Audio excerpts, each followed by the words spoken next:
Railway کی تعمیر کے بعد کراچی کی اہمیت دو چند ہو گئی۔ در حقیقت پہلی عالمی جنگ کے نقصانات اور دوسری جنگ عظیم کے زبردست خطرات کو مد نظر رکھتے ہوئے انگریز حکمران ہندوستان سے زیادہ غلہ اور سامان برطانیہ پہنچانا چاہتے تھے۔ اس لیے ریلوے کا نظام وضع کر کے کراچی بندرگاہ پر پوری توجہ مرکوز کی، اس کی بندرگاہ کو جدید بنانے اور اس کی توسیع کی۔ جلد ہی کراچی کی بندرگاہ بحر عرب اور بحر ہند کی اہم بندرگاہوں میں شمار ہونے لگی۔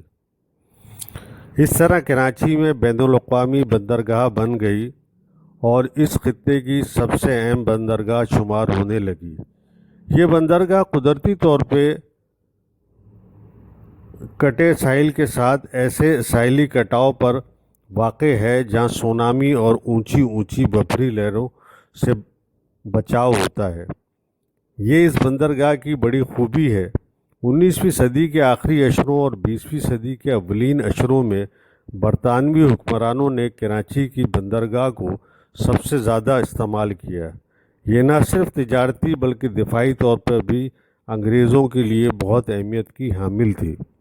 اس دور میں کراچی چیمبرز آف کامرس کی بلڈنگ تعمیر ہوئی اور تجارتی سرگرمیاں بہت بڑھ گئی۔ قیام پاکستان کے بعد کراچی میونسپل کارپوریشن کے پہلے ناظم حکیم محمد احسن تھے، جبکہ پہلے میئر غلام علی علانہ تھے۔ اس دور میں کراچی گوناگوں مسائل کا شکار تھا۔ سب سے بڑا مسئلہ مہاجرین کی آباد کاری، پانی کی فراہمی اور صفائی ستھرائی کے نظام کا تھا۔ کراچی کے اطراف بستیاں آباد ہو گئی تھی، مہاجرین کے پاس روزگار نہیں تھا، ٹرانسپورٹ کا نظام بھی وسیع نہ تھا، وبائی امراض کے پھیلنے کا خدشہ تھا، جبکہ ملیریا اور پیٹ کی بیماریاں پھیل رہی تھیں۔ تاہم ہندوستان کے مختلف علاقوں سے آنے والے مسلمان جو کراچی، حیدرآباد، سکر اور میر بخارا میں رہائش پذیر ہوئے، ان میں زیادہ تعداد خواندہ اور ہنرمند افراد کی تھی، جو نامساعد حالات میں بھی اپنے پیروں پر کھڑا ہونے کی جدوجہد کر رہے تھے۔ 1960 کے اشرا سندھ بالخصوص کراچی کے لیے اس طرح اہم تھا کہ اس دور میں کراچی میں صنعتی کارخانے، کپڑے کی ملیں قائم ہونے لگی تھی۔ تجارتی اور صنعتی سرگرمیوں میں اضافے سے شہر کی رونقیں بڑھنے لگی، روزگار کے مواقع میں اضافہ ہوا، ٹیکسٹائل کی صنعت نے ترقی کی، پاکستانی کپڑے کی مانگ بڑھی۔ کراچی انڈسٹریل ایریا میں بتدریج کارخانوں کی تعداد میں اضافہ عمل میں آیا۔ کہا جاتا ہے کہ جنوبی کوریا نے پاکستان کے دوسرے 5 سالہ منصوبے کا بلیو پرنٹ پاکستان سے حاصل کیا تھا۔ کراچی کے بتدریج صنعتی ترقی کو مشرق بعید اور جنوبی ایشیا ممالک رشک کی نظر سے دیکھتے تھے۔ تب سے کراچی کو پاکستان کا معاشی ہب کہا جانے لگا تھا۔ بلا شبہ 60 کے عشرے کا کراچی خطے کے جدید شہر کہلاتا تھا۔ تاہم اس دور کے سیاسی مدوجزر کراچی کے امن اور سماجی سیاسی ماحول کو متاثر کرتے رہے تھے اور شہریوں میں سیاسی اضطراب پایا جاتا تھا۔ اس دور میں کراچی میں حبیب بینک پلازا، مزار قائد، مسجد طوبہ کی تعمیر شروع ہوئی۔ 1970 کا عشرہ ملکی سیاست، مشرقی پاکستان کی صورتحال اور ملک میں مارشل لا کی وجہ سے شدید متاثر ہو رہی تھی۔ اس کا براہ راست اثر کراچی پر بھی نمایاں ہو رہا تھا۔ ایسے میں پاکستان پیپلز پارٹی کے قائد ذوالفقار علی بھٹو نے عنانِ حکومت سنبھالی۔ بھٹو دور کے بعد سیاسی، معاشی اور سماجی اقدام سے کراچی کے عوام میں بے چینی پھیلنے لگی تھی۔ ان میں اردو سندھی زبان کا مسئلہ زیادہ زور پکڑ گیا تھا۔ کہا جاتا ہے کہ لسانی مسئلے کو منطقی طور پر حل کرنے کے بجائے اس کو ہر دو جانب سے جذباتی مسئلہ بنایا گیا۔ 70 کی دہائی میں کراچی میں نجی اور کمرشل تعمیرات کا ایک قابل ذکر سلسلہ دراز ہوا۔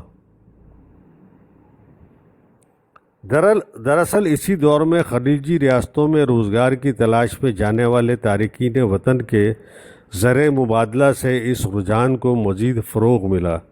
ویسے بھی کراچی میں آبادی میں اضافے کی وجہ سے رہائش کا مسئلہ چلا آ رہا تھا۔ اس طرح کراچی میں فلیٹوں کی تعمیرات میں زیادہ اضافہ ہوا۔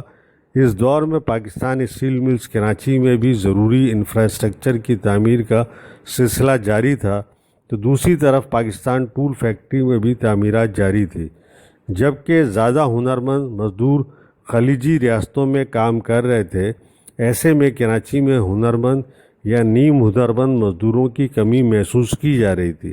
اس کمی کو پورا کرنے کے لیے ملک کے شمالی علاقہ جات کے پشتون محنت کش کراچی آنے لگے اور یہاں پختونوں کی آبادی میں بتدریج اضافہ ہونے لگا تھا۔ 1980 اور 1990 کے اشرے کراچی والوں کے لیے کسی ڈراؤنے خواب سے کم نہ تھے۔ 80 کے اشرے کی 7ویں دہائی سے مہاجر قومی موومنٹ شروع ہوئی۔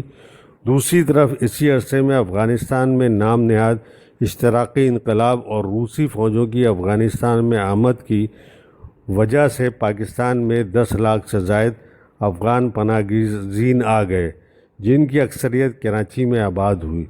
سپر ہائی وے پر واقع سوراب گوٹ افغان مہاجرین کی سب سے بڑی بستی تھی۔ کراچی میں صرف افغان ہی نہیں بلکہ اپنے ساتھ کلاشنکوف، ہیروئن، چرس اور دیگر سماجی مسائل بھی ساتھ لائے تھے، جس کی وجہ سے کراچی میں نہ صرف لسانی فسادات، قتل و غارت گری برپا ہوئی بلکہ ملک کی بالخصوص کراچی کی معاشرت تبدیل ہو گئی۔ اس طرح ایم کیو ایم کو مفاداتی گروہ استعمال کرتے رہے۔ یہ سلسلہ 90 کے اشرے کے بعد بھی جاری رہا۔ کراچی نے قیام پاکستان کے بعد سیاست کے کئی رنگ دیکھے ہیں۔ اس وجہ سے کوئی اس شہر کو روشنیوں کا شہر کہتا ہے، کوئی شہر قائد کہتا ہے، کوئی منی پاکستان کہتا ہے، کوئی غریبوں کا شہر کہتا ہے، مگر بین الاقوامی میڈیا اس شہر پر دنیا کا چوتھا سب سے خطرناک شہر کا ٹھپا لگاتا ہے۔